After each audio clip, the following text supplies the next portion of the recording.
¿Por qué se habla, que puede ser de repente un mito, y confunden el tema de la santería con la religión?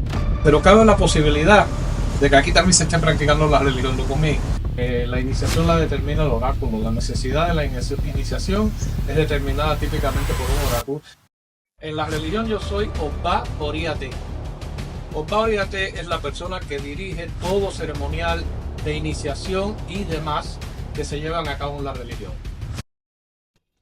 Hola familia de YouTube, el primer programa de Willy Ramos Lucumí Conversation, donde tendremos este espacio para conocer mucho más acerca de esta religión Lucumí, por supuesto, también esta historia llena de muchas experiencias, llena de mucho aprendizaje, con el gran Willy Ramos, que hoy nos acompaña aquí en Lima, Perú, para tener una entrevista bastante interesante donde nos compartirá seguro muchísimas cosas, tanto positivas como negativas, que se dicen de esta religión, porque estuve leyendo un poco y claro, se habla también de santería, que seguro nos vas a poder aclarar estos mitos de repente que se hablan de la religión. Willy, ¿cómo estás? Bien, ¿y tú cómo tú estás? Muchas gracias por Bien, tenerme aquí. gracias por este tiempo y también por compartir este espacio que seguro podrás resolver muchas dudas de la gente también de YouTube. Que así sea. ¿Cómo te sientes? Muy bien, gracias a Dios. Un poquitico de frío porque venimos un clima tropical, pero bueno, adaptándome. Seguro. Muy bien, cuéntanos entonces cómo es que inicias tú, porque tú has estado en Estados Unidos, cubano, ¿verdad? Bueno, yo nací en Cuba originalmente. Salí muy pequeño de Cuba a Nueva York. Me crié en Nueva York. De un tiempo me fui para Puerto Rico y me la pasaba entre Puerto Rico y Venezuela hasta que eventualmente terminé en Miami. Y en este momento estoy viviendo al norte de Miami. Claro. Ahora, ¿cómo es que inicia el tema de la religión? Porque esto, por lo que chequeaba un poco en tu historia, viene de generación en generación, ¿verdad? Sí, en mi caso en particular, yo soy posiblemente quinta generación de personas iniciadas en esta religión desde mis tatarabuelos. Fui iniciado muy joven en Nueva York, incluso por una hijada del padre mío, quien sí inició ciento y pico, casi 200 personas en Nueva York en sus años que estuve Ajá. viviendo. ¿Me estás hablando de hace cuántos años aproximadamente? El padre mío murió hace 20 años quizás. Ok, ok. ¿Cómo es esta iniciación? ¿Cómo es este...? Bueno, es un proceso religioso. La iniciación la determina el oráculo. La necesidad de la iniciación es determinada típicamente por un oráculo, pero en mi caso ya también se convirtió en una tradición familiar. O sea, estaba predicho que yo tenía que iniciarme, pero no, se me inició más bien por tradición, ya Pero porque era finalmente el camino lo decides tú, el ¿verdad? camino lo decido yo, correcto. Pero en aquel momento yo no tuve decisión, porque yo era un niño. Básicamente costumbres de la familia. Tradición familiar. Ahora, tú seguiste con este camino a lo largo de los años, ¿verdad? ¿Cómo La es esta curiosidad. historia que te impulsó, te motivó a seguir con este camino de la religión? Cuando primero me iniciaron, porque siempre hago el énfasis en ese hecho, eh, eh, me picó la curiosidad. Quizás a esa edad, una edad tierna, tenía 13 años, fui muy apático al sincretismo que existe entre los santos de la Iglesia Católica y las deidades africanas. Y eso me picó, como decimos nosotros, en el hecho de que Changó, mi oricha tutelar, se sincretiza con Santa Bárbara. Ok. Changó es el macho, el don Juan de la religión, ¿verdad? El elemento masculino, la potencia masculina mayoritaria. Y yo lo veo al lado de Santa Bárbara y no vi la compatibilidad del uno con el otro, ¿verdad? Ok. Con el andar de los años he llegado a entender el sincretismo de mejor manera, pero en aquel momento a mí me ocasionaba un choque. Y entonces, bueno, inicialmente empecé a ser antropólogo amateur a la edad de 13 años. Desde los 13 años, amateur. Amateur. O sea, lo vienes practicando, pero ya desde bastante tiempo. Sí, Interesante. sí, sí. Ahora, se habla, ¿por qué se habla, que puede ser de repente un mito, y confunden el tema de la santería con la religión? Bueno, el nombre santería en realidad no es el nombre propio de esta tradición religiosa, ¿verdad? Ok. Santería era las prácticas de las personas en la península ibérica que la iglesia llamaba santería. Todo lo que termina en i en castellano es un poquitico despectivo, Respectivo. ¿verdad? Y entonces la iglesia se refería a esa práctica en la cual la gente le rendía más culto a los santos que a la iglesia, que al dogma de la iglesia, etcétera, y etcétera. En Cuba hubo un historiador, antropólogo, que era abogado incluso, Fernando Ortiz, extremadamente famoso, que finalmente busca la manera de introducir la cultura africana dentro de la cultura cubana, de darle un espacio al África en Cuba. Y Fernando Ortiz es el que eventualmente nos llama santeros y nombra la religión santería. Pero en realidad, hoy día, ya cualquiera dice, sí, es santería. Y la gente se ha adaptado a ese término, pero no necesariamente es un término apropiado. Que en realidad inició entonces con la religión católica que pone como denominación santería. Precisamente. Y no nos denomina la iglesia a nosotros santería. Fernando Ortiz aprovecha esa palabra, ¿verdad?, para utilizarla para referirse a nosotros. Ok, porque son dudas que seguro mucha gente tiene, ¿no? ¿Verdad? Y que se mantienen con el tiempo. Pero como te digo, ya hoy día tanta gente se ha acostumbrado a utilizar la palabra. Fernando Ortiz murió en los años 60. Fernando Ortiz empezó a estudiar esto en 1907. Por lo tanto, ya se ha convertido en un título extraoficial, Claro, de la tradición. claro. Ahora, ¿cuál es el rango, la jerarquía que tú tienes actualmente en la religión? En la religión yo soy Obba Oriate. Obba Oriate es la persona que dirige todo ceremonial de iniciación y demás que se llevan a cabo en la religión. Yo soy un tipo de maestro de ceremonias, vamos a ponerle. Ajá, que comparado de repente con la religión católica podría ser como un cura. Bueno, todo iniciado en la religión es un sacerdote. Ok, ¿Ok? Es un inicio sacerdotal a una tradición africana. ok. Quizás no un cura como el católico, pero un sacerdote igual. Ahora, muchas personas te buscan para recibir algún tipo de ayuda, ¿verdad? ¿Cómo es ese contacto con las personas? Típicamente es a través de conocimientos de personas que me conozcan a mí, personas que me recomienden, etcétera, y etcétera.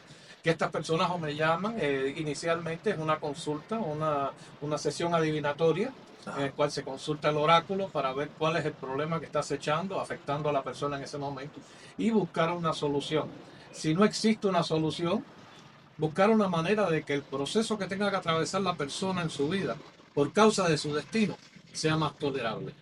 Porque no podemos obviar el hecho de que esta religión, por más poderosa que fuese, por más religiosos que fuesen los que la trajeron, llegó en barcos esclavizados, ¿verdad?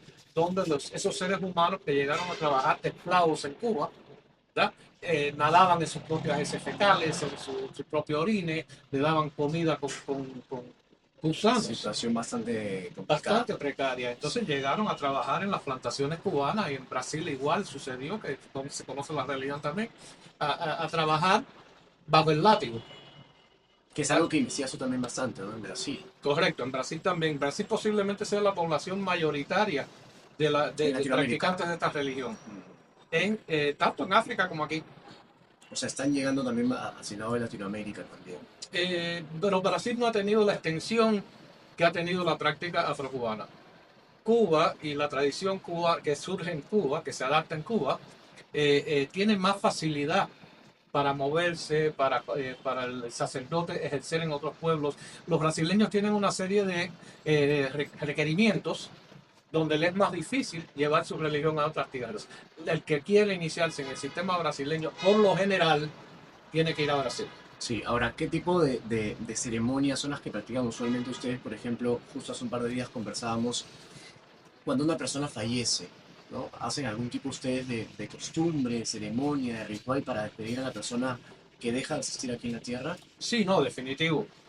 Cuando hay una iniciación a un culto que representa un nuevo nacimiento, o sea, la iniciación en esta religión es un renacimiento, O sea, no significa muerte, significa una renacer. muerte simbólica, Ok, ¿ok? Una muerte simbólica, donde la persona entra, se introduce a una nueva vida, ¿verdad?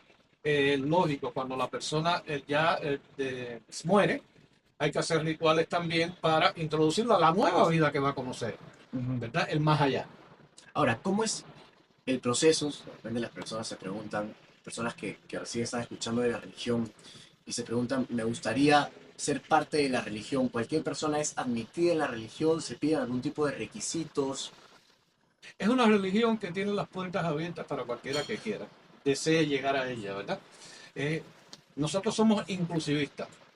Por ejemplo, el judaísmo el catolicismo e Islam son exclusivistas. Ok. Si tú no eres parte de nosotros, Dios no te va a aceptar, Dios no te va a perdonar. Si tú practicas otra cosa, estás castigado, estás condenado por Dios. En nuestro sistema eso no funciona así. En la tradición lugumí, todo lo que existe en el mundo fue creado por Dios. Nosotros no conocemos esa batalla de diablo y Dios. Eso no existe en nuestra tradición, solo existe Dios. Ok. Y cuanto se crea en la Pero tierra, sí existe el mal también. si existe el mal en los seres humanos. Solo en los seres En los humanos. seres humanos, nosotros tenemos la capacidad de hacer el bien o hacer el mal. Porque Eso es interesante lo que dices. Dios nos dio libre albedrío. ¿Verdad? Nuestra tradición te lo enfatiza. Nosotros tenemos el libre albedrío de actuar bien o actuar mal. Pero no tenemos esa dualidad entre dos deidades como existe en el judaísmo, en el catolicismo y en Islam. ¿Verdad? Como tal, ¿verdad? Si ahora tú practicas, no sé, un espiritismo tradicional de aquí de Perú, puedes practicarlo en conjunto con la práctica lúgubre, mientras que cada cosa se mantenga en su propio espacio. Claro, o sea, no es que te van a rechazar por tu practicar. En lo más mínimo. Tampoco se rechaza a una persona por su color, por su origen étnico, por su origen nacional, por su preferencia sexual. Es una religión que es abierta a todo el que quiere entrar. Ahora, no todo el que quiere entrar lo logra. ¿Por qué? ¿Por Porque qué? últimamente es el oráculo quien tiene que determinar cuál es tu necesidad. Si tú necesitas asentarte o iniciarte en nuestra religión, el oráculo lo tiene que determinar. Que también se puede decir que en este momento existe un poco de flexibilidad ¿Y cómo es que lo determina el oráculo? ¿A través de una ceremonia? ¿A través de...? a través de la adivinación, ¿verdad? Se adivina si la persona tiene necesidad, en qué momento también puede tener necesidad. Puede decir que la persona nada más que tenga una necesidad de unos rituales básicos y se arrime a la práctica, a la religión y esté muchos años con ella y después de muchos años quizás te salga que tiene que iniciarse. Pero no todo el mundo, como decimos nosotros de una manera un poquitito más en cubana, Ok. no todo el mundo nace para hacerse santo. Right? No todo el mundo nace para iniciarse en esta religión. Sí, eso es interesante. Ahora, para que la gente que de repente nos ve de parte de Latinoamérica, porque estoy seguro que ya conocen y saben de tus libros también, cuéntanos un poco, porque he visto que has escrito muchos libros también, ¿no? Bueno, yo después la práctica amateur se convirtió en una práctica profesional, Profesional. ¿verdad? Terminé en la universidad, empecé buscando Porque claro, arrancaste a los 14, 15 años. correcto. Súper chico. Correcto, cuando fui a la universidad empecé buscando un título en antropología, pero hoy día la antropología es una ciencia que está un poquitico, está en peligro de De extinción. extinguirse. Correcto, ¿verdad? Porque no mucha gente lo practica. No, y ya las culturas que se iban a estudiar ya se han Ya se estudiado, han o sea, estudiado. es muy poco. La antropología cultural es más bien la que está sobreviviendo, la antropología social del diario vivir, pero de ahí en fuera. Por lo tanto, encontré la historia que también me fascina. Y eventualmente terminé con un doctorado en En historia de historia. Florida International University en Miami. Eh, mis publicaciones, mejor dicho, son como 10 en este momento y son una serie de libros que son en general para los practicantes, pero no dejan de ser de interés también a la comunidad académica, porque abordo temas que fluyen para las dos comunidades. Hablo de los orichas, de las deidades, hablo de la historia de la religión, de su evolución en Cuba, de su transformación en Cuba, en Brasil y en Trinidad, que también se Que es practica que es una bastante versión. interesante. ¿Cuánto tiempo te tomó tener ese trabajo preciso y esa información precisa para poder, digamos, explicarla a través de los libros? Toda una vida, porque es como la medicina. Es toda una vida resumida en libros. Es toda una, es como mi práctica, mi religión y mi estatus, mi jerarquía religiosa. Es como la medicina. Eso nunca terminas de aprender. Claro, es un constante aprendizaje eventualmente. Correcto. Y hay un proverbio del oráculo que dice que la sabiduría está repartida, ¿verdad? Y aquí hay un pedacito y allá hay otro pedacito. Y entonces, a través de los años, he ido entrando en contacto con esos pedacitos de conocimiento, de sabiduría, ¿verdad? A través de mi trabajo de campo en Brasil, en Cuba misma, en el mismo, en la misma África. ¿Por cuántos países es que te has paseado, si es que lo recuerdas, tratando de tener bastante información para por fin concluir en los libros que ahora tenemos aquí? Haciendo trabajo de campo, los tres centros principales para mí han sido Cuba, obviamente, Brasil Nigeria, el África, de donde origina esto, de donde está el grupo étnico de donde origina esto, y de Estados Unidos, ¿verdad? Porque fue donde me crié, fue donde he hecho una gran parte de mi labor religiosa también, la he llevado a cabo en Estados Unidos. Información valiosísima, que además acá tenemos dos libros Sí, aquí justamente te tuyos, traje ¿no? el libro de Andy Weir, que es un libro muy interesante, que le puede ser de interés a personas que tampoco, que no sean religiosas, ¿verdad? Claro. ¿Por qué? Porque es un libro de recetas de comida. Ah, mira. Y es un libro de las comidas que se le ofrecen a las deidades, ¿verdad? En un sinnúmero de ocasiones, dependiendo de la necesidad que tenga la persona o la recomendación que haya hecho el oráculo. Pues entonces, en este libro que ahora estoy en proceso de traducirlo Porque y está, editarlo en en qué idioma español, está? Está en este está en inglés. inglés, Ok. pero sí estoy en el proceso de producirlo en español, es eso precisamente, ¿verdad? Y le puede ser de utilidad a cualquiera, no Que no solo, precisamente practique la religión, sino también que de repente le guste la cocina no, y la cocina y que quiera africana. practicar nuevas recetas, ¿verdad? Definitivo. Y la cocina africana no podemos negar que en muchas partes de América Latina y del Caribe es la influencia mayoritaria. ¿Por Eso sí. qué? Porque lamentablemente debido al proceso de la esclavitud eran las africanas las que les cocinaban a los blancos. Por lo tanto, se prestan La los, experiencia, la ¿verdad? experiencia, pero Culinaria. toman el elemento ibérico, el elemento europeo, quizás el elemento indígena y hacen una fusión. O Sí, sea, sí, los sí. primeros que hicieron fusión fueron los africanos. Interesante, interesante porque no lo había visto nunca desde ese punto y probablemente la gente que le guste la cocina tampoco había analizado ese aspecto. Libro bastante interesante. Otro libro más tenemos también. Este es un libro que es parte de una serie que yo hice sobre los orichas, que sigo trabajando en ella. Ok, Hay 3 volúmenes hasta ahora. ok. Está el libro de Ochun, que para nosotros es la diosa de la vida, la diosa del amor, la diosa de todas las cosas lindas, muy similar a lo que es Venus o Afrodita. Ok, ¿Ok? ok. Está el libro de Obatalá, que para nosotros es la creación, el oricha de la creación, la deidad que crea al ser humano por mandato de Olofi. Obatalá en nuestra tradición viene siendo muy similar a lo que representa Jesús para los Para cristianos, los cristianos católicos. ¿verdad? Y el tercero es este, que fue el libro de Yemayá, que es la otra madre, ¿verdad? Porque Ochun tiene una función, pero la madre, la que llamamos la madre del mundo, es Yemayá, y por eso titula el libro de esta forma, Yemayá, Mother of the World, ¿verdad? ¿Por qué? Porque desde que llegamos al mundo, Yemayá está al lado de nosotros. El ser humano, desde el vientre de su madre, está rodeado por agua. Ok, perfecto. Ahora, ¿cuántos libros es que tienes tú? Porque me parecería que tienes más de dos, ¿verdad? No, en este momento tengo 10. Ok. Aparte de mi disertación académica, mi disertación de maestría y mi disertación de doctorado. Ahora, ¿cómo es que la gente podría encontrar estos libros si es que les interesa alguno de los libros de Willy Ramos? ¿Dónde los podemos encontrar? Mis libros están disponibles en mi página, especialmente eledda.org, organización, y están disponibles en Amazon, amazon.com también. Ok, que estoy seguro que la gente les va a servir muchísimo estos libros, Sí, ¿verdad? Y hasta el que, momento. y que no concierne solamente la religión, sino como pueden ver, también tenemos aspectos de cocina que son muy interesantes también para poder aplicarlo, ¿verdad? No, En y el día a también día. en los libros, por ejemplo, la serie esta, hay una serie de documentación que le interesa muchísimo al académico. Es una serie de conversaciones que yo tengo con el lector, ¿verdad? Hablándonos de los orígenes históricos, pero también de las cosas que están ocurriendo en la actualidad, porque esto es una religión viva. No como el judaísmo, el cristianismo y el islam, que son religiones que ya están fijadas en un libro. Claro, Esto es una tradición viva que sigue creciendo, que sigue evolucionando, que sigue aprendiendo con el pasado de los años, con el ¿verdad? pasar de los años. Nadie antes de quizás de los años 70, 80, hablaba de VIH a través del oráculo. Pero hay signos que se prestan a aplicar esa condición a un ser humano. Cuando se ve ese signo, Que depende de los signos. depende del signo que le salga a la persona en la consulta o en la consulta con el oráculo. Mira, eso es interesante. Y eso se descubre lógicamente en las consultas, ¿verdad? Exactamente. Ok, ok.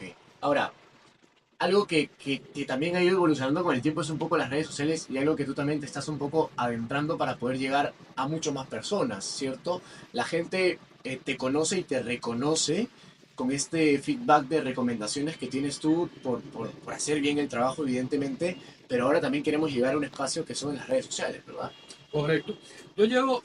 Cumplo el día 15 de julio, cumplo 52 años de asentado, de iniciado en esta religión, y llevo 45 o más años trabajando de OPA. O sea, la experiencia, mi trayectoria ha sido bastante larga. Pero veo en este momento el modernismo que ha surgido a través de las mismas redes sociales y a través de otros factores también, pero modernismos que en un momento dado están haciendo daño. Veo cómo se despliega una serie de información, una serie de detalles que no tienen origen ninguno, que no tienen base ninguna. Es que ahora el tema de las redes sociales es que alguien puede salir a hablar, a decir algo, y no hay quien diga que es verdad o no es verdad. Entonces la gente cree lo que ve en las redes sociales un poco. Y es un poco Lamentablemente, falta de desinformación y conocimiento también lo que pasa, ¿verdad? definitivamente, pero también crean desinformación y Exacto. ¿tú me entiendes? Crean ese problema. ¿Por qué? Porque quizás no sea tanto el interés religioso, quizás sea más bien el interés en buscar clientes, Mm, ¿verdad? O quizás sea también el interés en ganar dinero a través de las redes sociales. Las mismas compañías estas de YouTube y etcétera pagan. No, no pagarán un dineral, pero la gente pero también se paga. puede ganar su dinero a Sí, sí, través gana de eso. dinero. Ahora, ¿qué opinas tú de las redes sociales a nivel de la religión? Las redes sociales es un elemento, un instrumento muy potente. Y las redes sociales pueden ayudar muchísimo a diseminar información de vida, a enseñar, a instruir, a dar ese tipo de hacer ese tipo de comunicación Sí, con la gente, no sí. solo con los iniciados. Lamentablemente en este momento es un puñado los que están haciendo eso, los que están enfocando en eso. La gran mayoría de las cosas que se ven en las redes sociales hoy en día son muy cuestionables. Y, Y como escucho a las personas mayores que practican la religión, a los viejos, como decimos nosotros, sí. este, ellos no conocieron eso, por lo tanto, no entienden lo que está sucediendo, pero tampoco lo aceptan y están muy opuestos a toda esa difusión que ha surgido a través de las redes sociales y lo que también las conversaciones que se crean en la calle, ¿verdad? Porque también surge la leyenda urbana, Eso, ¿me eso, entiendes? Ese ¿no? es otro tema. Eso. Y por ahí también, por ejemplo, sucedió lo de la santería que veníamos conversando en un inicio, ¿no? Que Ese es un es, poquitico más complejo, ¿verdad? Pero no es menos es cierto que claro, sí. es más complejo, ¿verdad? Hoy día tú le hablas a alguien de santería, inmediatamente piensan en la religión lucumí. Exacto. Pero tú le hablas, por ejemplo, otro problema que ha surgido como consecuencia de esto, entre los americanos, en la prensa especialmente, la prensa americana, que cada vez que sucede algo con esta religión, sale al ataque. La prensa clasifica todo como santería. Entonces, si es la religión lucumí, si es la religión bantú que sobrevive en Cuba, si es la religión abacuá, otra tradición que sobrevive en Cuba, si es el vodú, ¿Y por qué crees que pasa eso? yo creo que está institucionalizado ya un poco de la discriminación. Yo creo que desde que la ¿Te isla refieres de a nivel Haití, de las religiones? a nivel de todo lo que sea africano, yo creo que la isla de Haití, que nos despertó a todos a la posibilidad de la independencia, Sí. ¿verdad? Ha sido muy maltratada a través de estos años. ¿Por qué? Porque por primera vez en la historia, un grupo de personas africanas, un grupo de negros, como dicen generalmente, vulgarmente la gente, tuvo la galla o las agallas de levantarse y declararle una revolución a un gobierno imperante, a un gobierno que los dominaba, a un gobierno que los acechaba, que los maltrataba, Con bastante valentía, además. ¿verdad? Sí. Y hubo una repercusión. ¿Por qué? Porque se nota, e incluso en mi disertación hablo de eso, se nota que el proceso de discriminación surge a partir de ahí. Cuando dos cosas lo influyen. Influye, número uno, el hecho que cuando los europeos empezaron a dar cuenta que la esclavitud tenía que terminar, ¿verdad? Se empieza un proceso más o menos en el siglo XIX, donde se asocia la esclavitud con el color de la piel. Que antes del siglo XIX eso era muy raro verlo, ¿verdad? Y entonces cuando la revolución haitiana, que los ex esclavos y los mismos esclavos se tiraron para la calle y dijeron, está bueno ya, basta ya de esto, al cabo de los veintipico de años empieza a surgir un proceso de nuevo instigado por los europeos, donde empiezan a hablar de que los haitianos que hacían rituales, que hacían brujería, que si era cosa del diablo, que si sacrificaban niños. Se habla del sacrificio del niño rubio de ojos verdes, ¿verdad? Es ese tipo de propaganda ¿De dónde? totalmente absurda. ¿De dónde? ¿No? Es total mentira. ¿Por qué? Porque nuestro enfoque es en ayudar al ser humano. Pero es creado, dices tú, por la propia prensa que tiene este poder En este momento la prensa se ha apoderado de ese racismo que ya lleva más de 200 años en función. y por ahí va la siguiente pregunta, que ¿cuál es el fin? de Willy Ramos de ingresar a este nuevo paso de las redes sociales? De pronto va por ese camino de poder aclarar muchas dudas e incertidumbre y desconocimiento de la gente de la religión. Yo te digo, yo no sé cuánto yo pudiera aclarar, ¿verdad? Porque en resumidas, eso va a depender del individuo, ¿verdad? Hay quien cree la leyenda urbana y hay quien no Quien la cree. cree y quien no quiere creer, Eso, totalmente. yo no lo puedo cambiar. Ujú. Lo que sí yo puedo tratar es de dejar unos cimientos para las generaciones futuras. ¿Por qué? Porque esta religión ha experimentado el crecimiento más grande de toda su historia a partir de la Revolución Cubana. A partir de la Revolución Cubana, la religión lucumí emigra a Estados Unidos, a Venezuela, a México, a Colombia, en Europa ya se practica también. Puerto Rico, ¿verdad? Que es un punto importantísimo, ¿verdad? Entonces, esta religión está creciendo en el número de adeptos en un número increíble a veces, a niveles exponenciales. Lamentablemente, crecen los adeptos, pero el conocimiento se va disminuyendo. Entonces, ese conocimiento es muy necesario, tener unos cimientos debidos, porque como te digo, no somos una religión dirigida por un libro, somos una religión dirigida por un oráculo, por tradiciones orales, por tradiciones que van en evolución. Por lo tanto, hay que asegurar de que esas tradiciones, de que esas enseñanzas que nos hicieron nuestros ancestros africanos, sean verídicas o no, se difundan, se conozcan, quizás se puedan reinterpretar, pero hay que conocerlas. Y si no conocemos los cimientos, no podemos reinterpretar nada. Es importante el conocimiento, sobre Definitivamente. todo. Esta falta de conocimiento hace crear muchas especulaciones. Y como decía, yo tengo un gran amigo que, bueno, ya murió, que yo lo adoré y lo sigo adorando su memoria. El difunto Roque Duarte, que lo conocíamos como el Jimagua. Ujú. El Jimagua, una vez tuvimos una actividad que yo estaba dirigiendo y él estaba conmigo, y vino una persona y hizo X cosa que no era apropiada. Y Jimagua lo llamó, le dijo, oye, ven acá, porque Jimagua tenía un estilo muy peculiar de hablar, era un guapo de la calle cubana, ¿verdad? Parecía un guapo callejero, y era una persona instruida. Oye, ven acá, ven acá, ven acá, ¿y quién te enseñó eso a ti? Dice, bueno, fulano y mengano y sultano. Jimagua lo mira de arriba abajo, lo tala de arriba abajo, le dice, ah, sí, está bien, aprendiste muy bien, pero fuiste muy mal enseñado. Mira el detalle. Y bueno, eso por poco ocasiona golpe, piñazo, revólver y todo eso, ¿verdad? Sí, sí, Pero sí. no es menos cierto. Y esa conversación, esa frase de Jimagua, para mí aplica hoy en día. Hay mucha gente que han aprendido muy bien los disparates que le han enseñado. Pero no las cosas buenas, ¿no? Correcto. Verdad, qué buen mensaje. Y aquí en Perú, aunque no es tan visible, Ajá. en este momento creo que la comunidad es muy pequeña, pero cabe la posibilidad de que aquí también se esté practicando la religión lucumí. Ah, mira. Sí, definitivo. Inicialmente, mi primer encuentro de lucumíes en las Américas fue aquí en Perú, ¿En en, dónde? los años 1500 algo, se documentan ya 5 personas que designan como lucumí. No sé con exactitud si de verdad lo eran o si era una designación que la aplicaron al azar Claro. a cualquiera que vino del África.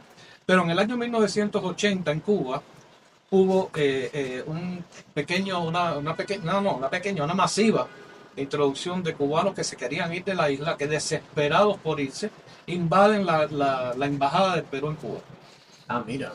Entonces el Perú, todas esas personas las asimila y las trae para acá, llegan aquí. Ese problema también dio inicio a lo que se llamó el Mariel, que salieron 125.000 cubanos a las costas de Miami en un periodo de un mes.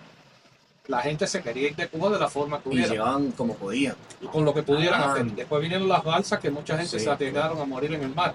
Pero en ese grupo había muchísimos afrocubanos y afrocubanos que eran practicantes de la religión, que hasta el momento a Estados Unidos no habían llegado tantos afrocubanos. El número de afrocubanos fue muy limitado tanto por parte de la revolución, propaganda que utilizó la revolución, como dicen los rumores, que Estados Unidos también había establecido un límite del número de negros que podían entrar de Cuba. ah, mira. O sea, hay una serie de factores con todo eso. Pero en ese periodo sale un grupo para aquí, para Perú, que yo estoy interesado en saber si todavía ese grupo existe aquí ¿Y Y si dónde todavía estaría? ese grupo ¿Y está si se ejerciendo, estaría en qué parte crees tú que podría estar? precisamente, creo que una de las áreas más africanas aquí en Perú me han dicho que se llama Chincha, ¿no? Chincha. Es posible que estén allí, no lo sé.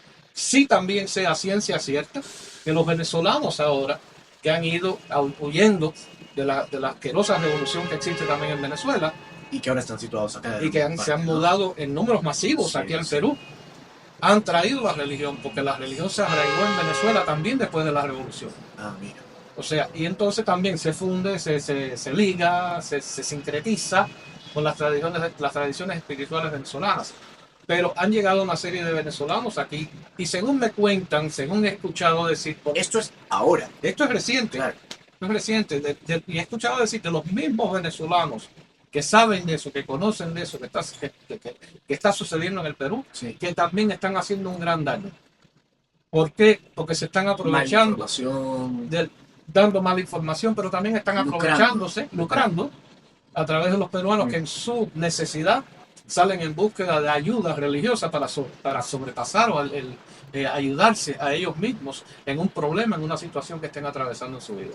Ah, mira, hay mala información entonces aquí. Definitivo. Y este es un pueblo donde hay un nivel de religiosidad que está también sincretizada, Sí, sí, que sí. son las religiones indígenas, están sincretizadas con la religión católica, ¿verdad? Hay una fusión, ¿verdad? Y es un pueblo que es muy creyente en ese tipo de prácticas, Sí, en la sí, sí. espiritualidad, en el espiritismo, en el chamanismo, Sí, sí, sí. ¿verdad? Y la religión nuestra se presta, Se ¿verdad?, a adapta. eso. Ellos llegan buscando soluciones. Digamos, es fácil el poder de convencimiento que pueden llegar a tener. Precisamente, el que tiene una necesidad sale a buscar una solución. Dice que dice un refrán que nadie se acuerda de Santa Bárbara hasta que no está tronando, ¿verdad? Entonces, el que tiene un apuro, una cosa, un problema con un hijo, un problema con una familia, un familiar, etcétera, etcétera, sale en búsqueda de una solución. Y es en ese momento que en vez de ayudarles, le venden una religión que desconocen sin darle las debidas explicaciones. Y la gente está pagando por algo que no debería de pagar. Precisamente. Entonces, es una serie de cosas cuestionables que no surge solamente aquí, ha surgido a través de toda la diáspora cubana, ¿verdad? Donde ha habido abuso, no es menos cierto, Y que el ¿verdad? problema no se origina aquí, naturalmente se origina de la gente que viene. Correcto. Porque aquí en Perú, que yo sepa, únicamente algún grupo que haya venido a través de la Embajada del Perú, pero que yo sepa, nunca se practicó la religión lucumí aquí. En Estados Unidos sí, muchos peruanos tienen santo hecho, están iniciados en esta tradición de años. Pero aquí en Perú, que yo sepa, nunca ha estado activa la religión. Bastante, bastante interesante entonces lo que nos cuenta Willy. De aquí en Perú, se habla mucho de la historia de aquí en Perú.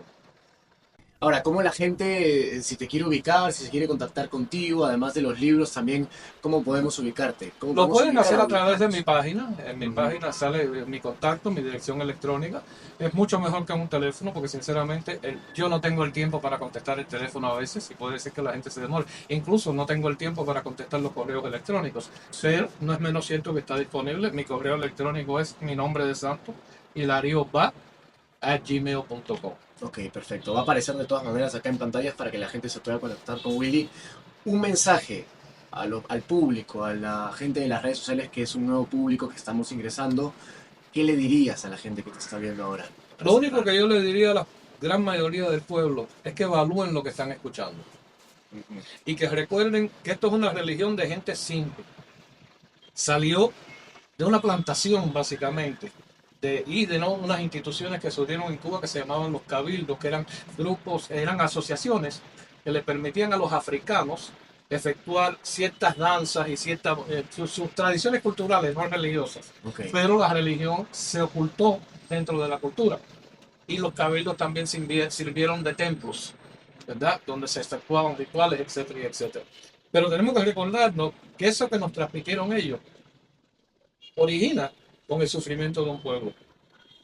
Pero fue un pueblo que vivió comiendo lo que tenía disponible para comer. Las labores que hacían esas condiciones personas eran las precarias. cosas que no querían nadie, ningún blanco quería hacer, ¿verdad? O sea, sobrevivieron bajo sus circunstancias y en una manera muy simple. Cuando me inventan las cosas que sacan en las redes sociales y me describen las famosas recetas estas, donde dice que hay que rezar a un Padre Nuestro y hacer mil cosas de esas que no son sensatas de ninguna manera, yo creo que lo que hay es que tener el sentido común para evaluar la información. Importante, ¿no? Si no hay sentido común para evaluar la información, nunca la van a Pues entender. hoy en día la gente se deja llevar solo por lo que escucha y automáticamente ya cree que lo que escucha es verdad. O sea, sobrevivieron bajo sus circunstancias y en una manera muy simple. Cuando me inventan las cosas que sacan en las redes sociales y me describen las famosas recetas estas, donde dice que hay que rezar a un Padre Nuestro y hacer mil cosas de esas que no son sensatas de ninguna manera, yo creo que lo que hay es que tener el sentido común para evaluar la información. Importante, ¿no? Si no hay sentido común para evaluar la información, nunca la van a Pues entender. hoy en día la gente se deja llevar solo por lo que escucha y automáticamente ya cree que lo que escucha es verdad. Precisamente. Sin haber investigado siquiera la información si es válida o no. Con mucha frecuencia. No solo hoy en día, siempre ha sido. Lo que hoy tenemos más acceso a través de las redes sociales. Bien, bien. Conversación bastante interesante, Willy. Gracias por el Lo tiempo, agradezco a ti. gracias por este espacio. Y ya tendremos muchísimo más información sobre ti. Ya será mucho más seguido que la gente pueda ver a Willy en este espacio. Nos reencontramos muy pronto con muchísimas más sorpresas. Gracias por tu tiempo nuevamente, Willy. Gracias por el tuyo. Te agradezco haberme tenido aquí.